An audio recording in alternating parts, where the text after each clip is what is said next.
Hello and welcome to your channel study with Santosh sir. तो आज हम डाउट क्लियर करने वाले हैं। ठीक है, आज हम कौन सा डाउट क्लियर करने वाले हैं? आज हम प्रॉपर्टीज का। लेकिन बहुत सारे स्टूडेंट्स का एक ही प्रॉब्लम है कि प्रॉपर्टी में आखिर करेंगे तो कैसे करेंगे, मतलब पता कैसे चलेगा, उसको लेके आज हम थोड़ा बहुत मैं आपको गाइड करूंगा। ठीक है, मतलब प्रॉपर्टी को हम कैसे यूज कर सकते हैं उसे पता नहीं चलता है, हम ऑटोमेटिक अगर हम करने लगेंगे देन उससे पता चल जाएगा कि हाँ ये प्रॉपर्टी यूज होने वाला है। उसमें से मैं सबसे जरूरी इंपॉर्टेंट प्रॉपर्टीज के बारे में मैं आपको बताऊंगा। ठीक है, कि कौन सा प्रॉपर्टीज रिपीट होता है।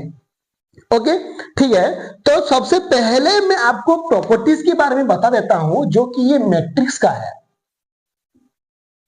ठीक है, ये मैट्रिक्स का है। प्रॉपर्टीज के बारे में हम पढ़ेंगे।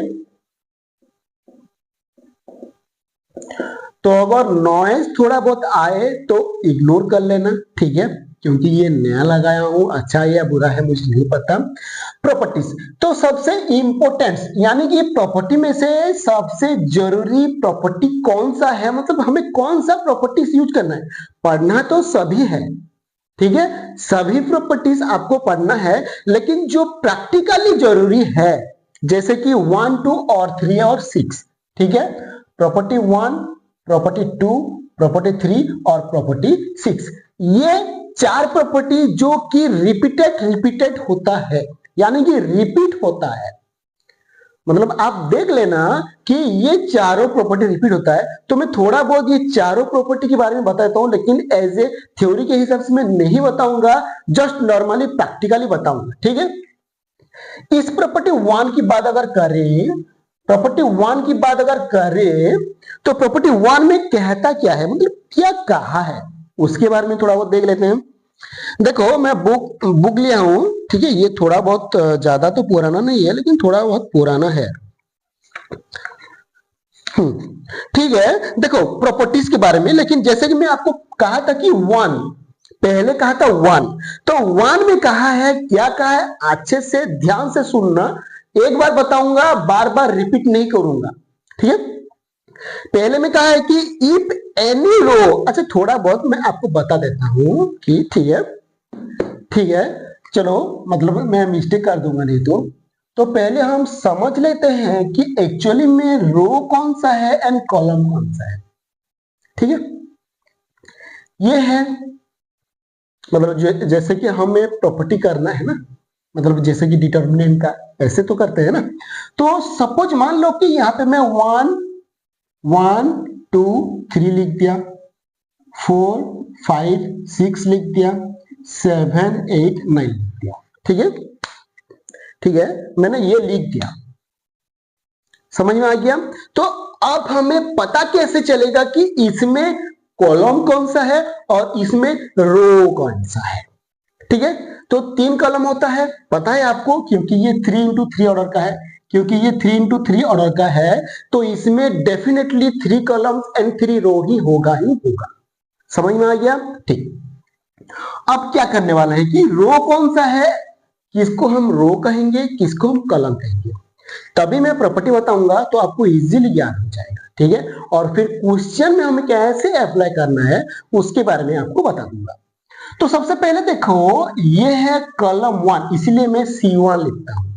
ठीक है, इसीलिए सभी जगह पे C1 लिखा होता है कि नहीं। ठीक है, फिर ये है आपका C2, यानी कि कॉलम 2। क्लियर, ठीक। और ये है आपका C3, यानी कि कॉलम 3। अब कॉलम कैसा होता है, कॉलम ऐसे होता है, ऐसे लाइन से होता है, ऐसे लाइन से, ऐसे लाइन से, यानी कि 1 4 7 एक कॉलम में है, इसीलिए इसे मैं C1 लिख दिया। 2 5 8 2 5 8 और एक कॉलम में है जो कि ये है C2 कॉलम में, और एक है 3 6 9 3 6 9, ये है C3 कॉलम, ऐसा होता है। समझ में आ गया, ये है आपका कॉलम, समझ में आ गया, कॉलम्स। ठीक है, क्लियर? ओके, देन अब तो कॉलम हो गया हमारा। अब हम सीखने वाले हैं कि रोज कौन सा है। रोज देखो, रो हमें ये कहा जाता है R1, ये है R1, ये है R2, ये है R3।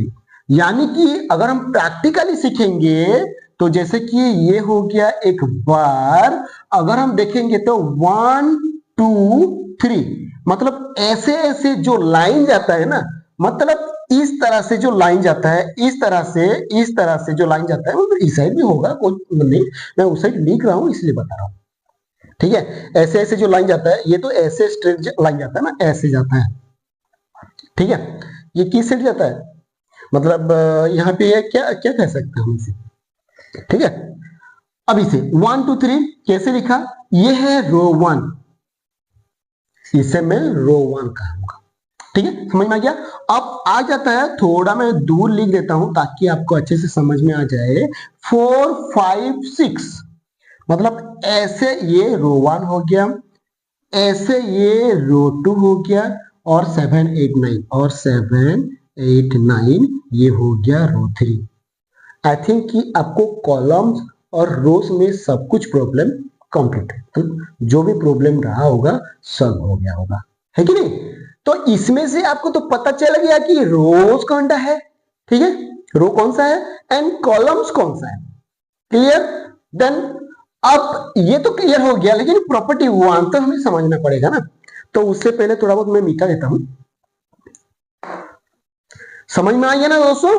ठीक है, मतलब यहां से आपको कॉलम एंड रोज के बारे में पता चल गया। अब देखना कि प्रॉपर्टी 1 में कहा क्या है, प्रैक्टिकली करेंगे कैसे। ठीक है, मैं एक ही नंबर बताऊंगा, ऐसे नहीं कि मैं प्रॉपर्टी 1 1 2 3 करूंगा तो ज्यादा लंबा हो जाएगा, मुझे ज्यादा लंबा नहीं करना है। ठीक है, ओके, ठीक है। तो प्रॉपर्टी 1 में कहा क्या है, मैं सिर्फ जो कि प्रॉपर्टी 1 में कहा क्या है थ्योरी में, वो मैं पढ़ लेता हूं। सभी के पास प्राय बुक होगा। ठीक है, अगर बुक नहीं है तो यूर सेजेसी गाइड जो कि एप्लीकेशन रहता है, उसी में से आप समझ सकते हो, यानी कि जो प्रॉपर्टी वगैरह है, या फिर आप मतलब किसी के पास अगर बुक्स होगा तो उसी में से कॉपी ले सकते हो। ठीक है, then property 1, if any row or column of the determinant consists of zeros only। यहां पे कहा क्या है, if any row or column of the determinant, तो डिटरमिनेंट का एनी रो, यानी कि एनी रो, ठीक है, ये R1, ये R2, ये R3, ये कॉलम 1, ये कॉलम 2, ये कॉलम 3, एनी रोज किंबा एनी कॉलम्स। ठीक है, any row any column of the determinant consist of zeros, यानी कि अगर जीरो रह जाए तो, अगर जीरो हो जाए तो, जैसे कि 0 0 0, ये किस साइड है, मतलब कहां पे है, कॉलम पे है या रो पे है? सर ये तो कॉलम पे नहीं है, रो पे है। समझ में आ गया ना, किस साइड है, रोज।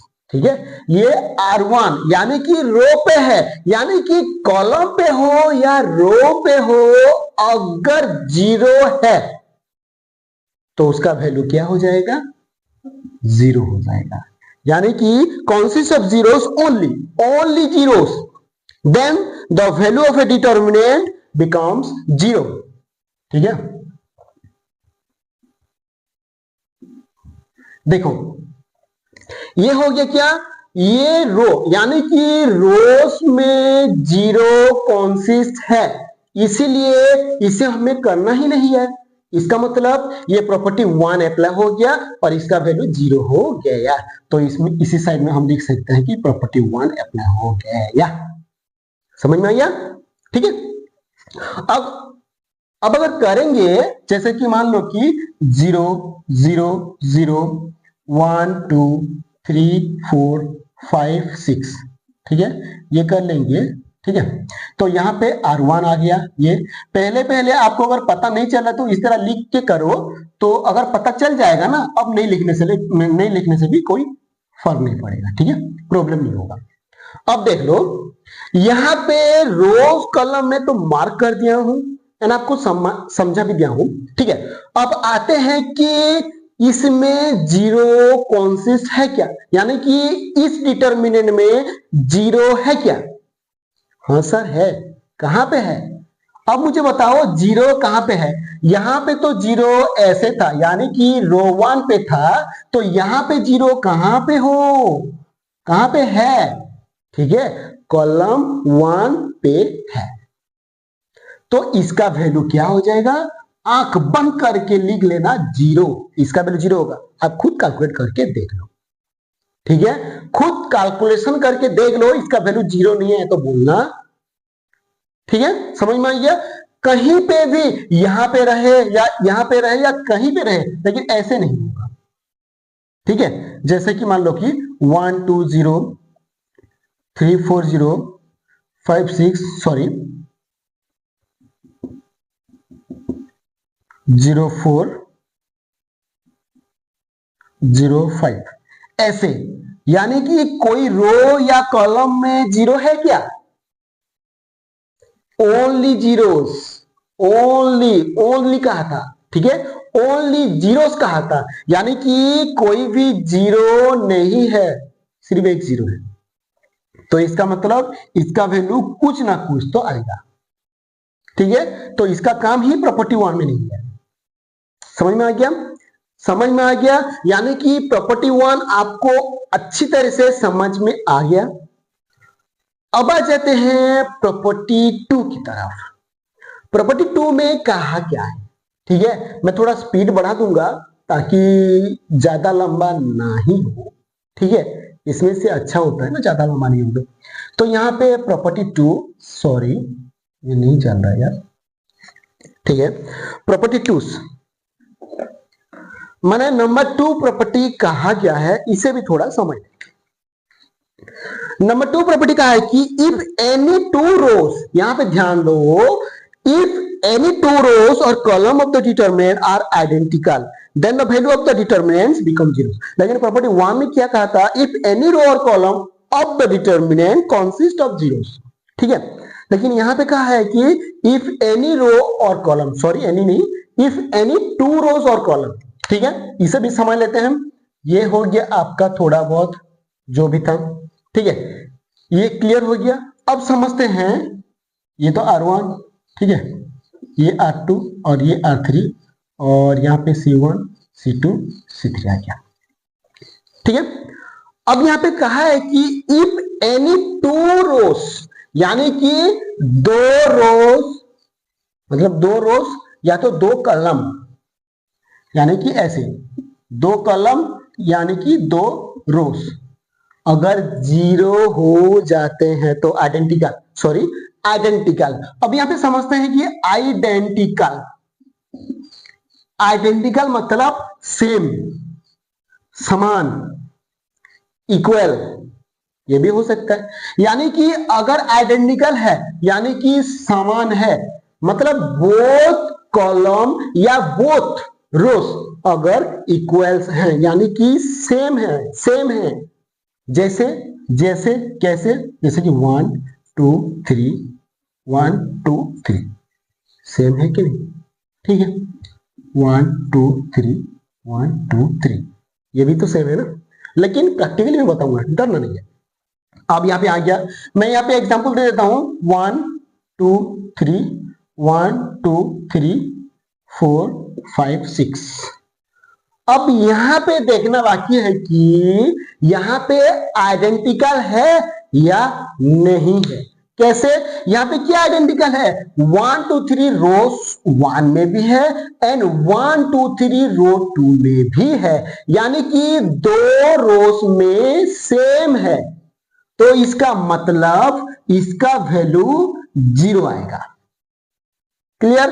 अब आ जाते हैं, सेम प्रोसीजर में करूंगा। मान लो कि 3 4 5 3 4 5 2 1 6, ठीक है, ये हो गया। मैं इसे मतलब रो बता दिया, ये है कॉलम 1, ये है कॉलम 2, ये है कॉलम 3, ये है R1, ये है R2, ये है R3। अब यहां पे समझो ठीक है। अब यहां पे समझो कि यहां पे तो 0 आ गया, क्यों आया आपको बता दिया, क्योंकि ये आइडेंटिकल है दोनों, यानी कि रो 1 और रो 2 आइडेंटिकल है। तो यहां पे क्या R1 R2 आइडेंटिकल है क्या? 3 3 2 4 4 1 नहीं, तो नहीं है तो क्या करेंगे, कॉलम से थोड़ा चेक कर लो। C1 3 4 5, C2 3 4 5, यानी कि कॉलम 1 और कॉलम 2 आइडेंटिकल है, यानी कि सेम है, तो इसका वैल्यू कितना आएगा? 0। समझ में आ गया? समझ में आ गया? क्लियर? ठीक है, अब समझ में आ गया होगा तो अब मुझे कमेंट में बताना कि आपको प्रॉपर्टी 1 और प्रॉपर्टी 2 समझ में आ गया ना अच्छे से। प्रॉपर्टी 1 प्रॉपर्टी 2 हमें तो अच्छे से समझ में आ गया सर। अब प्रॉपर्टी 3 के बारे में थोड़ा बहुत समझ लेते हैं कि प्रॉपर्टी 3 में कहा क्या है, क्या समझना है। ठीक है, तो चलो प्रॉपर्टी 3 के बारे में भी मैं आपको समझा देता हूं। प्रॉपर्टी 3, ये प्रॉपर्टी 3 कहा क्या है, चलो अपना बुक निकाल लो, बुक में जो कि थ्योरी वगैरह है, प्रॉपर्टीज है, उसे थोड़ा देख लो। The value of the determinant remain on change. क्या क्या है? The value of the determinant remain on change even if its rows and column are interchange. अब यहां पे समझना बाकी है कि ये है एक प्रॉपर्टी, मान लो कि ये 1 2 3 4 5 6 7 8 9 है। ठीक है, मान लो ये है, ठीक है। अब ये है और यहाँ पे कॉलम लिख लेता हूं, कॉलम 1 कॉलम 2 कॉलम 3, रो 1 रो 2 रो 3। ठीक है, अब क्लियर कि कॉलम 1 कॉलम 2 कॉलम 3, यानी कि कॉलम और रो के बारे में जो भी प्रॉब्लम हुआ होगा सॉल्व हो गया होगा। ठीक है, क्लियर है? ओके, अब समझते हैं कि the value of the determinant, मतलब इस डिटर्मिनेंट का वैल्यू, सपोज, मुझे तो पता नहीं है आंसर, सपोज जैसे जस्ट एग्जांपल मैं दे रहा हूं कि यहां पे जो एग्जांपल है उसे ले लूंगा। चलो कोई बात नहीं, इसे खुद कर लेना, लेकिन मुझे पता नहीं है। सपोज इसका वैल्यू, सपोज, ठीक है, मैं सपोज बोल रहा हूं ना कि आंसर इसका 10 है, हो भी सकता है नहीं भी हो सकता है, मुझे पता नहीं है। ठीक है, मुझे करना पड़ेगा, मैं ये नहीं करूंगा, मुझे आपको समझाना है। ठीक है, मैं आपको समझाऊंगा, इसीलिए ये सपोज लिख दिया, और आपको खुद करना है कि यहाँ पे कितना आंसर आएगा। ऐसा नहीं बोलना कि सर आपने रॉन्ग कर दिया। ठीक है, रंग नहीं कर रहा हूं, बताऊंगा, चिंता मत करो। इसे मैं सपोज लेट लेके कर रहा हूं। ठीक है, मान लो कि इसका वैल्यू 10 आ गया। अब प्रॉपर्टी की तरफ चलते हैं। कहा है कि the value of the determinant remain on change, यानी कि इस वैल्यू, इस डिटर्मिनेंट का वैल्यू ऑन चेंज होके रह जाएगा अगर इसका रो हो या कॉलम हो, अगर हम इंटरचेंज कर देंगे। अब आ गया इंटरचेंज करने का बारी। ठीक है, अब इंटरचेंज कैसे करेंगे? इंटरचेंज मतलब मान लो कि यहां पे एक बच्चा बैठा है, यहां पे एक बच्चा बैठा है। ठीक है, ये यहां पे आ जाएगा और ये यहां पे आ जाएगा। ठीक है, इसे कहते हैं हम इंटरचेंज। ठीक है, मतलब ये इंटरचेंज हो गया, आपस में इंटरचेंज हो गया। ठीक है, तो इसी तरह इसे भी अगर हम इंटरचेंज करेंगे तो इसका वैल्यू भी 10 आएगा। Remain same, the determinant of the value remain same. ठीक है, सेम आएगा। समझ में आ गया? अब इंटरचेंज कैसे करना है, कैसे करना है? ये कॉलम 1 देख रहे हो ना, कॉलम 1 देख रहे हो ना, इसे मैं रो कर दूंगा। ठीक है, कॉलम 1 जो देख रहे हो इसे मैं रो 1 कर दूंगा। इंटरचेंज हुआ कि नहीं? किसी भी तरह से इंटरचेंज करना है। ठीक है, जैसे कि देखो कॉलम 1 147 है, मैं रो 1 कर दूंगा, यानी कि 147 मैं रो कर दूंगा। 147 देखो रोज कर दिया ना, क्या क्या है? ठीक है, कर दिया। अब C2 आ गया, C2 को भी मैं क्या करूंगा, R2 में कन्वर्ट कर दूंगा।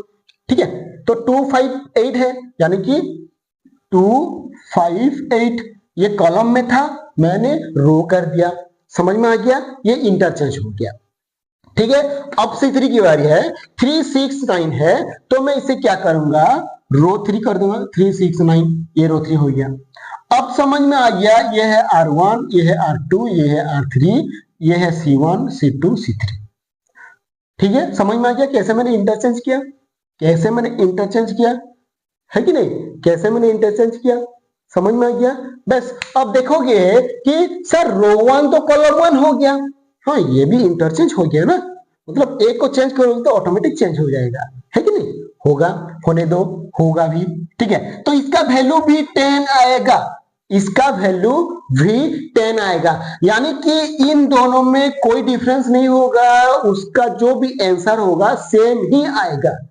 समझ में आ गया, समझ में आ गया, ठीक है, क्लियर। ठीक, अब लास्ट प्रॉपर्टी के बारे में हम समझ लेते हैं, यानी कि हम अब प्रॉपर्टी 6 के बारे में समझ लेंगे। ठीक है, प्रॉपर्टी 6 कहा क्या है थोड़ा बहुत देख लेते हैं, यानी कि प्रॉपर्टी 6, ये प्रॉपर्टी 6 है क्या, और ये प्रॉपर्टी 6 बहुत टाइम, मतलब सभी नंबर पे देखना ये रिपीट जरूर होता है। ठीक है, सभी नंबर पे देखना ये जरूर ना जरूर कुछ ना कुछ करके भी रिपीट डेफिनेटली होगा। ठीक है, अब प्रॉपर्टी 6 समझ लेते हैं क्या कहा है, अपने हिसाब से समझाऊंगा, डरना नहीं है। देखो प्रॉपर्टी 6 कहा है, if each determinant in a row or a column of a determinant is multiplied by a constant k, then the value of the new determinant is k times the value of the original determinant। ठीक है, determinant, यानी कि यहां पे कहा है if each determinant in a row, यानी कि रो का प्रत्येक डिटर्मिनेंट हो, यानी कि एवरी मतलब एवरी डिटर्मिनेंट हो, या तो कॉलम मतलब एक कॉलम का हो या रो का हो, कोई भी हो फर्क नहीं पड़ता, किसी पे भी अगर कांस्टेंट के मल्टीप्लाई हो जाता है, ठीक है, तो उसका वैल्यू यानी कि उसका ओरिजिनल वैल्यू से उतना टाइम ज्यादा हो जाएगा। सर ये समझ में नहीं आया, थोड़ा प्रैक्टिकली बताएंगे ना। ठीक है, बता देता हूं। अब समझो ये है आपका डिटर्मिनेंट, तो सपोज मान लो कि यहाँ पे 3 4 5 है, 1 2 3 है, 6 7 8 है। ठीक है, अब मैं यहाँ पे नहीं लिखूंगा कि यहाँ पे कॉलम 1 कौन सा है, यहाँ पे रो 1 कौन सा है, अब समझने की बात है। ठीक है, अब ये तो नॉर्मली है, सपोज मान लो कि इसका वैल्यू, सपोज बोल रहा हूं, ठीक है, सपोज बोल रहा हूं, इसका वैल्यू 38 है, सपोज इसका वैल्यू 38 है। ठीक है, मैं डायरेक्ट कर दूंगा, कोई फर्क नहीं पड़ता। सपोज इसका वैल्यू 38 है। अब हमें कहा है कि के मल्टीप्लाई करो, मल्टीप्लाई,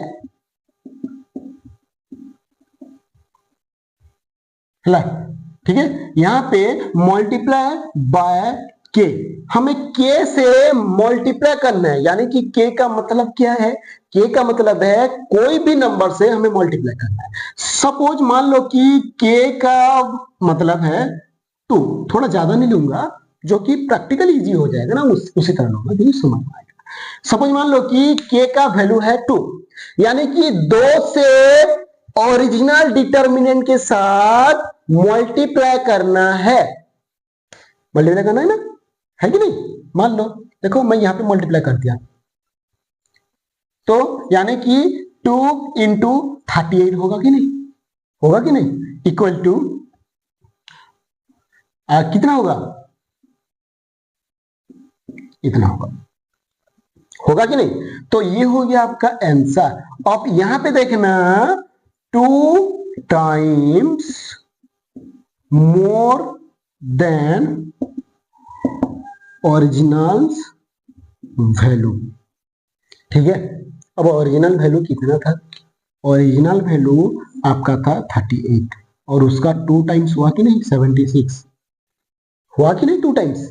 हाँ, यही कहता है कि के का मतलब है कोई भी नंबर अगर डिटर्मिनेंट के वैल्यू के साथ या कहीं पे भी मल्टीप्लाई हो जाता है तो उसका मतलब उसका वैल्यू भी के टाइम्स मल्टीप्लाई होगा।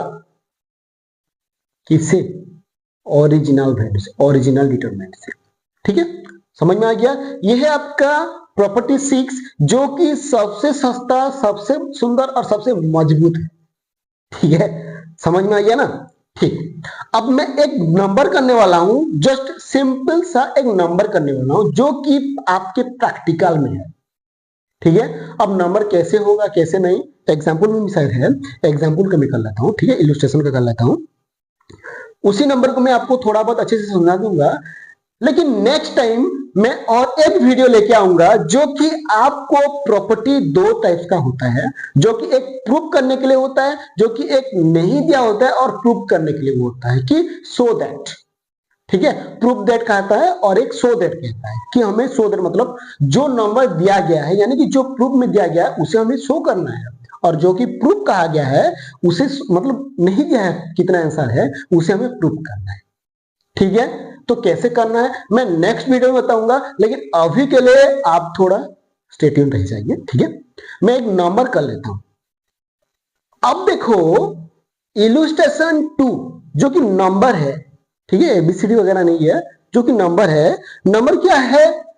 12, 6, 36, 30, 24, 48, 24, 18 और 16। तो इसका जो कि कुछ नहीं कहा है, apply the property of the determinant, find out the value of the determinant. यानी कि हमें यहां पे इस डिटर्मिनेंट पे प्रॉपर्टी, जो भी प्रॉपर्टी यूज होगा उसे अप्लाई करना है और फिर इसका वैल्यू हमें निकालना है कि इसका वैल्यू कितना आएगा। ठीक है, इसका वैल्यू कितना आएगा हमें निकालना है। तो सपोज मान लो कि इसका वैल्यू मुझे पता भी नहीं है। ठीक है, तो पहले तो हमें करना क्या है, पहले हमें पता कर लेना कि ये C1 है, ये C2 है, ये C3 है और ये R1, ये R2 और ये R3 है। ठीक है, ठीक है, क्लियर, समझ में आ गया? ठीक है, अब करना क्या है कि इसमें से ऐसा कौन सा लिया जाए जिससे हमें थोड़ा बहुत इजी हो जाए। ठीक है, जिससे हमें थोड़ा बहुत इजी हो जाए। ठीक है, मैं डायरेक्टली नहीं करूंगा, स्टेप बाय स्टेप बता दूंगा तो आपको इजीली समझ में आ जाएगा, देन आप डायरेक्टली कर सकते हो, कोई फर्क नहीं पड़ता। ठीक है, ओके, ठीक है, यहाँ पे R1 R2 में नहीं हो पाएगा, थोड़ा बहुत प्रॉब्लम है, मैं प्रैक्टिकली कर चुका हूं। ठीक है, इसलिए मैं आपको कॉलम से बताऊंगा कि कॉलम से कैसे करना है। और कॉलम से यहां से जो कॉलम होगा ना, कॉलम से दो टाइम एट ए टाइम हो सकता है। ठीक है, दो, लेकिन एक चेंज नहीं, दो चेंज होगा। ठीक है, उसी तरह हो सकता है। Okay, clear. तो यहां पे देखो कि हम कैसे किससे माइनस कर सकते हैं। किससे माइनस करेंगे तो थोड़ा बहुत सेम सेम आ सकता है, क्योंकि ये बहुत ज्यादा है, इसे हम तो डिटर्मिनेंट की तरह सारा एक्सपेंशन मेथड की तरह तो नहीं कर सकते क्योंकि बहुत लेंदी हो जाएगा। इसीलिए लेंदी होगा, इसीलिए कि आपको कहा है कि शॉर्ट में यानी कि प्रॉपर्टी यूज करो, छोटा हो जाएगा, छोटा हो जाएगा, देन आप एक्सपांड कर सकते हो, है कि नहीं? कर सकते हो कि नहीं? बस, तो अभी हमें करना क्या है, हमें कुछ करना नहीं है। ठीक है, नॉर्मली यहाँ पे देख लो। अब अगर हम मैं थोड़ा बहुत समझूं, थोड़ा बहुत मैं समझूं तो 24 एंड 12 मान लो, थोड़ा बहुत समझो। अच्छा, थोड़ा बहुत यहाँ पे समझ लेता हूं। ऐसे माइनस करूंगा तो ये माइनस हो जाएगा, होगा कि नहीं? बस, तो मैं यहाँ पे सब कुछ मान लो कि मैं यहाँ पे जस्ट ट्राई करता हूं कि मैं C2 पे थोड़ा चेंजेस करना चाहता हूं। मैं C2 पे थोड़ा चेंजेस करना चाहता हूं, लेकिन किसके साथ करूंगा थोड़ा मैं प्रैक्टिकली देख लेता हूं। आपको इसी तरह समझना है। ठीक है, ऐसा नहीं कि मतलब आपको देख के कर लेना है, देख के करने से आपको समझ नहीं आएगा, मैं समझा रहा हूं। ठीक है, मान लो C2 से यानी कि C2 यहाँ पे लिखा है, यानी कि C2 में हमें करना है, इसीलिए C2 तो किससे माइनस करना है जो कि हमें इजी होगा। ठीक है, मान लो कि C1 से करेंगे, मान लो जो सपोज मान लो कि हमें आगे देखना है। ठीक है, C2 माइनस C1 करना है, एंड एंड C3 में भी हो सकता है, क्योंकि C1 में तो माइनस नहीं हो रहा है C1 पे, तो यहाँ पे मैं C3 पे भी माइनस करने वाला हूं, C3 माइनस C1। तो होगा क्या? अब सर यहाँ पे दो एक साथ क्यों किए? ठीक है, आप बोल सकते हो कि यहाँ पे दो एक साथ क्यों किए? क्योंकि देखो मैं C1 पे नहीं कर रहा हूं, मैं एक C2 पे कर रहा हूं, एक C3 पे कर रहा हूं, यानी कि दो कलम जो कि अलग अलग कलम है, इसीलिए इसमें कोई भी प्रॉब्लम नहीं होने वाला है। ठीक है, समझ में आ गया? लेकिन अगर मैं कहूंगा कि यहाँ पे मैं C1 पे करूंगा फिर यहाँ पे C1 पे करूंगा, तो ये प्रॉब्लम हो सकता है, इसीलिए एट ए टाइम C1 पे नहीं करना है। लेकिन C2 पे यहां पे कह सकता हूं कि C1 पे एंड C2 पे एंड C3 पे एक साथ करूंगा, ये हो सकता है? नहीं होगा। ठीक है, नहीं होगा। यहां पे हो सकता है C1 और C3, या तो C2 और C3। ठीक है, ऐसे हो सकता है। समझ में आ गया? क्लियर? पूरा क्लियर? ठीक है, अब देखना है कि C2 में, यानी कि ये C2 माइनस C1 है, यानी कि हमें सिर्फ C2 में चेंजेस करना है और सिर्फ C3 में चेंजेस करना है, बाकी सबको छोड़ देना है। ठीक, समझ में आ गया? देख लो, अब यहाँ पे हो गया, मैं यहाँ पे इक्वल टू साइन दे देता हूं। अब मुझे C2 पे चेंज करना है, तो C1 का क्या काम है? C1 को मैं कॉपी कर लेता हूं, 12 6 36। क्लियर? अब आ गया C1, सॉरी C2 आ गया। C2 पे हमें चेंजेस करना है, C2 पे हमें चेंजेस करना है कि C2 माइनस C1 करना है। ठीक है, C2 माइनस C1 करना है, तो मैं क्या करूंगा? C2 ये है, माइनस C1, C1 ये है 12। समझ में आ गया कैसे किया? समझ में आ गया? अब C2 फिर से करूंगा, यानी नीचे नीचे करूंगा, कलम है ना, ये कलम है, रो नहीं है। कलम है तो नीचे करना है, रो है तो स्ट्रेट करना है।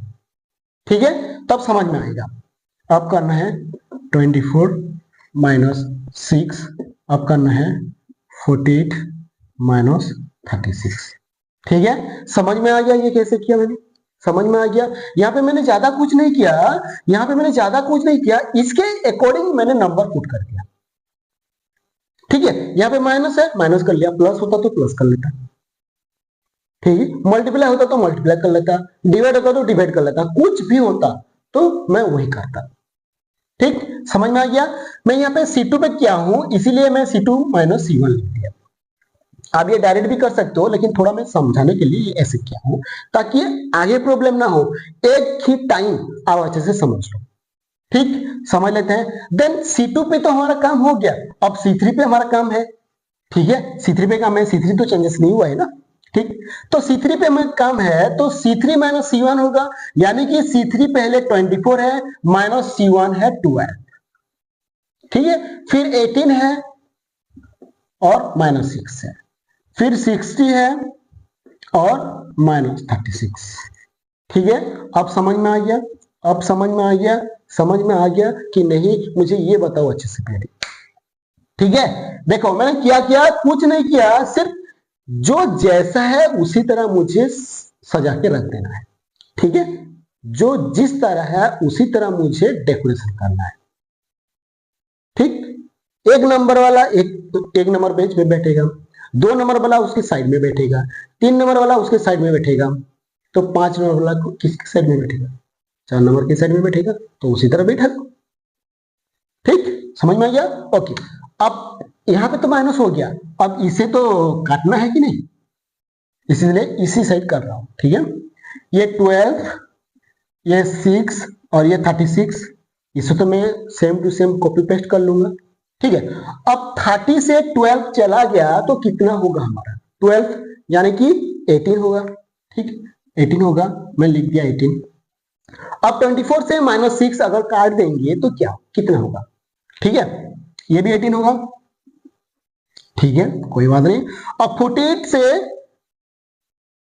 अब 48 से 36 माइनस कर देंगे तो कितना होगा? 12 होगा, है कि नहीं? 8 से 6 गया 2, एंड 4 से 3 गया 1, यानी कि 1 2 12 हो गया।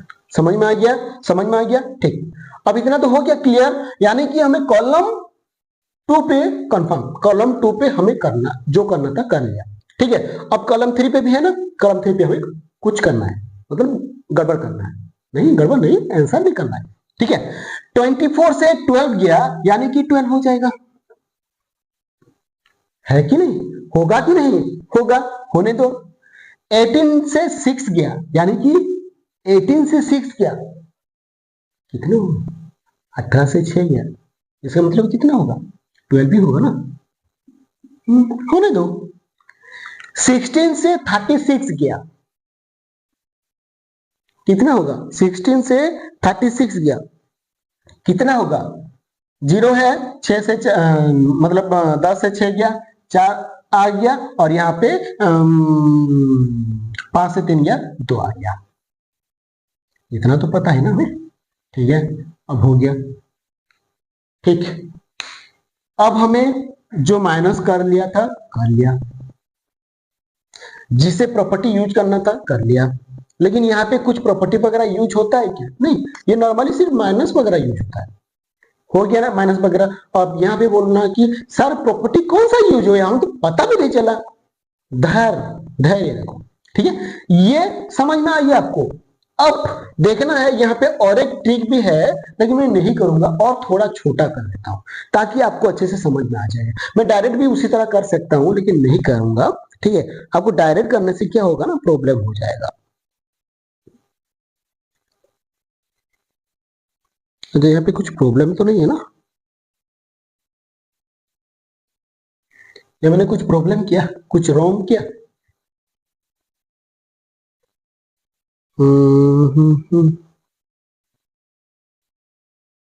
ठीक ठीक ठीक ठीक ठीक है, ठीक है, क्लियर।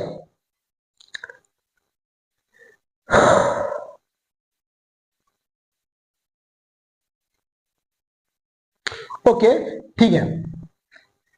अब देखना है कि यहां से क्या क्या कुछ हो पाता है क्या। अब देखना है यहां से कुछ हो पाता है क्या, यानी कि यहां से और कुछ माइनस करना है। हाँ, कर सकता हूं, लेकिन थोड़ा हमें देखना पड़ेगा कि क्या होगा, ठीक है? देखो हमें कैसे करना है, लेकिन अगर हम करेंगे C1 से C3 माइनस करेंगे तो ये 12 तो 0 हो गया। 6 माइनस 12 यानी कि कितना आएगा? -6 आ जाएगा, लेकिन ये माइनस आ जा रहा है, ये प्लस आ जा रहा है कि नहीं? प्लस आ जा रहा है, तो छोड़ो, हमें माइनस लेना नहीं है, क्योंकि मैं आपको समझा रहा हूं और ये नंबर है, तो इसलिए हमें माइनस लेना नहीं है। माइनस लूंगा तो नंबर थोड़ा चेंजेस हो जाएगा, आंसर बहुत चेंज हो जाएगा, ठीक है? इसलिए माइनस नहीं होगा। तो इसी तरह करने से भी हमें माइनस आएगा, आएगा माइनस। अच्छा ठीक है, देख लेते हैं। 12 से 6 गया, 12 से 6 गया यानी कि 6 रह गया, ठीक है? अब 18 से 18 गया यानी कि 0 रह गया। अब 12 से 12 गया यानी कि 0 रह गया। हाँ, हो गया ना, हो गया, लेकिन मैंने किया क्यों? अरे ये कौन सा वाला है? ये इस R1 और R2 में काम किया है, ठीक है? मैंने R1 और R2 पे काम किया है, इसीलिए ये हो गया, ठीक है? इसीलिए हो गया, यानी कि मुझे R1 पे काम करना है, R2 लेके R1 पे माइनस करना है, ठीक है? ये हो गया। तो मुझे यहाँ पे करना क्या है, देखो, मतलब कौन सा कैसे करना है उसे करना है। R1 करना है, R1 पे करना है, क्या करना है? R1 माइनस R2 करना है, ठीक है? R1 माइनस R2 करना है। अब समझ में आ गया? R1 मतलब सीधे सीधे करना है, सीधा, ठीक है? उस तरह समझ में, ठीक है? अब देखो 12 माइनस 6, अब देखना कि 12 माइनस 6 R1 पे करना है, तो मैं पहले वाले से ही करूंगा ना, ठीक? अब 12 माइनस 6 होता क्यों हुआ? ये क्यों हुआ? क्योंकि देखो मुझे करना क्या है, R1 माइनस R2 करना है, तो ये पहले R1 है, पहले R1 है ना, R1 माइनस R2 करूंगा, तो इसलिए R1 माइनस R2 कर लूंगा, ठीक है? R1 माइनस R2 कर लिया, उसी तरह R1 माइनस R2 कर लेना, R1 minus R2, R1 minus R2। बाकी जो है कॉपी पेन निकालो, मतलब बाकी जो है उसे सेम टू सेम कॉपी कर लो, है ना?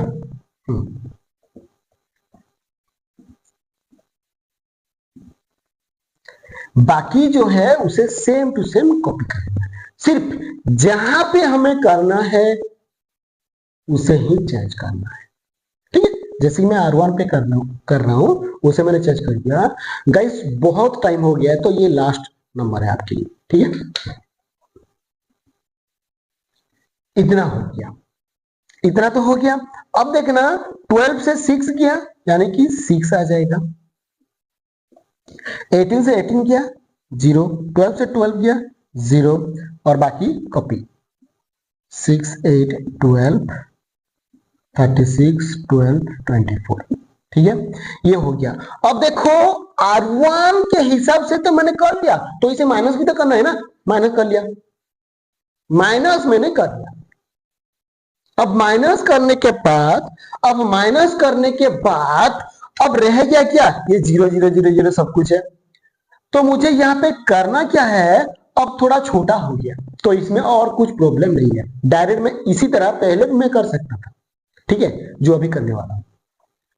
अब थोड़ा छोटा हो गया, तो अब मैं यहाँ पे करूंगा क्या, ये आप नीचे नीचे लिखना, क्योंकि मैं इस तरह से लिख रहा हूं, थोड़ा बहुत ज्यादा शॉर्टेज हो रहा है, ठीक है। तो देखो मैं क्या करूंगा, ये कॉलम से, कॉलम 2 से, कॉलम 3 से, मतलब सभी से 6 कॉमन ले सकता हूं कि नहीं। अब सर कॉमन क्यों लूंगा, क्योंकि ये छोटा हो सकता है, हो गया है, और इसे डायरेक्ट हम करेंगे तो भी आंसर आएगा। कॉमन लेंगे तो और इजी हो जाएगा, ठीक है, कॉमन लेंगे तो और इजी हो जाएगा, सिर्फ एक करना पड़ेगा, ठीक है, सिर्फ एक करना पड़ेगा। तो इसीलिए अगर कॉमन नहीं लेना है तो इसे डायरेक्ट कर लो, इसे डायरेक्ट कर लो। कैसे करना है देख लो, ऐसे करना है 6 इंटू 1, तो यहाँ पे 0 तो 0 हो जाएगा ना, ठीक है, ये छोड़ो, ये भी 6 इंटू 1 इक्वल टू 6, ये 6 into 1 equal to 6, 6 into 1 equal to 6, ठीक है, 8, अरे यार ये 8 है, हाँ 18 है, ठीक है 18, तो यानी कि 6 इंटू 3, और यहाँ पे 6 इंटू 2, और यहाँ पे 6 इंटू 6, और यहाँ पे 6 इंटू 2, और यहाँ पे 6 इंटू 4, ये होता है, ठीक है। इसे अगर मैं और छोटा कर दूं तो ये हो जाएगा। और यहाँ पे देखो ये 6, ये 6, ये 6, ये भी 6, ये भी 6, ये भी 6, ये भी 6, यानी कि सभी जगह पे 6 का राज चल रहा है, तो 6 को हम राजा बनाएंगे, है कि नहीं। यानी कि हर गांव में एक राजा होता है, यानी कि हर जंगल में एक शेर होता है ना, ऐसे नहीं, मतलब शेर एक ही कहा जाता है ना, ठीक है। अब बोलोगे कि ज्यादा होता है, ऐसा नहीं होता है। ये हो गया क्लियर। अब करना क्या है, सभी में से 6 को कॉमन ले लेना है, क्योंकि वो सभी में है ना, सभी जगह पे है, सभी घर पे है, ठीक है, सभी घर पे है। तो अब कॉमन लेते हैं, कॉमन ले लेते हैं। अब बाकी जो रह गया है उसे लिखेंगे, यानी कि 1 1 6 रह गया, 1 1 6 रह गया है, 0 3 2 रह गया है, 0 3 2 रह गया है, और 0 2 4 रह गया है, 0 2 4 रह गया है, ठीक है। अब हो गया, अब समझ में आ गया, अब समझ में आ गया, क्लियर हो गया। अब देखना यहाँ पे देखो 6 है, यहाँ पे 6 है, यहाँ पे क्या है 6 है, अब यहाँ पे नंबर है, यानी कि अगर इसका वैल्यू जितना आएगा 6 टाइम मल्टीप्लाई कर लेना, ठीक है। इसका वैल्यू कितना आ रहा था, 8 आ रहा था, इसका वैल्यू 8 आ रहा है, और इसका वैल्यू 6 आ रहा है, यानी कि इसका नया वैल्यू कितना आएगा, के टाइम्स ज्यादा आएगा, 6 टाइम ज्यादा आएगा, के टाइम, यानी कि 6 टाइम ज्यादा आएगा, 848, ठीक है, मतलब 48 हो रहा है आंसर। तो इसी तरह अब देखो ये हो गया के टाइम्स, यानी कि इसीलिए हमें इसे कहा कहेंगे प्रॉपर्टी 6, ब्रैकेट में लिख दिया, क्योंकि ये सभी में से 6 कॉमन गया है, मतलब इसी तरह अगर कॉमन हो, यानी कि कॉमन लिए हो, तो आपको ब्रैकेट में लिख लेना कि प्रॉपर्टी 6, क्यों, क्योंकि कॉमन लिया गया है। अगर हम कॉमन ले लेते हैं तो उसका जितना भी वैल्यू आएगा उतना टाइम ज्यादा होगा, यानी कि अगर यहाँ पे 2 भी मैं कॉमन लूंगा तो 2 टाइम ज्यादा आएगा, यानी कि 8 दूने 16, ठीक 16 होगा। समझ में आ गया, बस इतना हो तो हो गया, आपको अच्छे से समझ में आ गया होगा। मैं सिर्फ यहाँ पे थोड़ा मीठा देता हूं ताकि आपको मैं आंसर पूरा आंसर करके दिखा सकूं, ठीक है, पूरा आंसर करके दिखा सको। ये क्लियर हो गया। अब करना क्या है, अब करना क्या है, अब कुछ करना नहीं है, सिर्फ सिंपल है। यहां पे 6 तो इसे कॉमन ले लेंगे। अब जैसे करना है, यहाँ पे 0 0 ये सब है, सिर्फ मतलब किसी को भी लेके हमें क्या एक्सपांड करना है, एक्सपांड करना है ना। मैं यहाँ पे लिख लेना expand the above determinant we get, ठीक है, इतना लिख लेना। यहाँ पे लिख लेना expanding the above determinant we get। ये क्यों लिख रहा हूं, ये इसलिए लिख रहा हूं कि कोई भी आप एक्सपांड कर सकते हो, यानी कि रो 1 रो 2 रो 3 कॉलम 1 कॉलम 2 कॉलम 3 कोई भी आपको एक्सपांड कर सकते हो, यानी कि आप एक्सपांड कर सकते हो, ठीक है। तो मैं इसमें क्या करूंगा, इसमें मैं रो 1 एक्सपांड करूंगा। क्यों, क्योंकि 2 0 है और एक 1 है, तो इसीलिए मैं सिर्फ एक ही लूंगा। 0 लेके फायदा क्या है, 0 का पहले तो 0 ही ऐसे आएगा, आएगा कि नहीं। तो इसीलिए मैंने सिर्फ 1 ही लिया, सिर्फ 1 लिया, ठीक है। 1 ले लेता हूं, 1 लिया, ये गया 3 2 2 4 3 2 2 4, तो यह आ गया 6, यह आ गया ब्रैकेट्स 1 आ गया,